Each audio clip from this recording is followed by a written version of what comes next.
हमारी दिल्ली के कुतुब मीनार के परिसर में एक लोहे का स्तंभ बना हुआ है और वो स्तंभ 1600 साल पुराना है। बावजूद इसके आज तक भी उस पर जंग नहीं लगी है। इस वजह से वैज्ञानिकों के लिए वो किसी अजूबे से कम नहीं है। एक्चुअली इसे 1600 साल पहले चंद्रगुप्त मौर्य की याद में उनके पुत्र कुमार गुप्त ने बनवाया था। सन 1998 में आईआईटी कानपुर के एक प्रोफेसर ने इसके कारणों का पता लगाने की कोशिश करी और बताया कि इसे पिघले हुए आयरन यानी कि पिग आयरन में फॉस्फोरस को डाल के बनाया गया था, जिसकी वजह से इस पे आज तक जंग नहीं लगी है। अब इससे पता लगता है कि प्राचीन काल में भी भारत के पास धातु विज्ञान की बहुत ज्यादा समझ थी। क्या इसके पहले तक के फैक्ट आप जानते थे? और अगर नहीं जानते थे तो चैट सेक्शन में लिखना मत भूलिएगा। हिमालय के लद्दाख में एक पहाड़ी है जिसका नाम है मैग्नेटिक हिल। ऐसा कहा जाता है कि वहां पर मैग्नेटिक प्रॉपर्टीज यानी कि चुंबकीय गुण पाए जाते हैं। अब इसका क्या मतलब है? इसका मतलब यह है कि अगर आपने वहां पे किसी गाड़ी को न्यूट्रल स्टेज में खड़ा कर दिया तो वो गाड़ी अपने आप से 20 किलोमीटर पर घंटे की रफ्तार से चलने लगती है। वहां के गाइड इसे सुपर नेचुरल फिनोमिना कहते हैं और स्थानीय लोग इसे हिमालयन वंडर भी कहते हैं। क्या आप वहां पे घूमना चाहेंगे? चैट सेक्शन में लिखना मत भूलिएगा।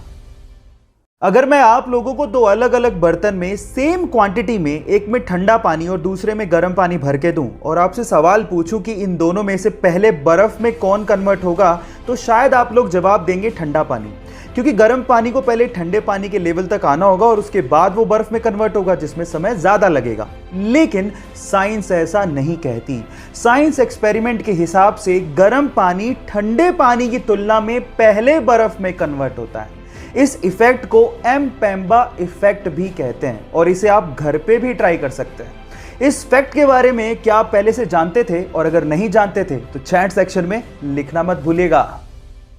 गाइस, आज मैं आप लोगों को अंतरिक्ष विज्ञान से जुड़े दो इंटरेस्टिंग फैक्ट बताता हूं। फैक्ट नंबर 1, किसी भी फोटोन को सन से अर्थ तक आने में 8 मिनट 16 सेकंड का समय लगता है। लेकिन इंटरेस्टिंग बात यह है कि उसी फोटोन को सन की कोर से सन के सरफेस तक आने में 40,000 सालों का समय लगता है ना इंटरेस्टिंग?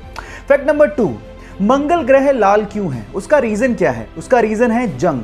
मंगल ग्रह की सरफेस पर फेरस ऑक्साइड प्रेजेंट है जो कि जंग यानी कि रस्ट बनाती है और वही रस्ट उसके एनवायरनमेंट में फ्लोट होती रहती है, जिसकी वजह से मंगल ग्रह आपको लाल दिखता है।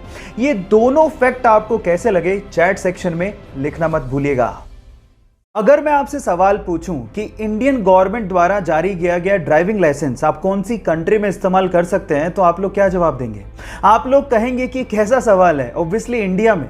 लेकिन मैं आपकी जानकारी के लिए बता देता हूं कि इंडिया के अलावा आप इंडियन ड्राइविंग लाइसेंस को 21 अलग अलग कंट्रीज में इस्तेमाल कर सकते हैं। जी हां, आपने ठीक सुना, 21 कंट्रीज में। इस लिस्ट को ध्यान से देखिए। इसमें आता है US, Germany, France, south Africa, UK और उसके अलावा और भी कंट्रीज हैं जहां पर इंडियन ड्राइविंग लाइसेंस वैलिड है। शर्त सिर्फ इतनी है कि वो लाइसेंस प्रिंटेड होना चाहिए और उस पर जितना भी कंटेंट है वो इंग्लिश में होना चाहिए। क्या इसके पहले तक के फैक्ट आपको पता था? और अगर नहीं पता था तो चैट सेक्शन में लिखना मत भूलिएगा।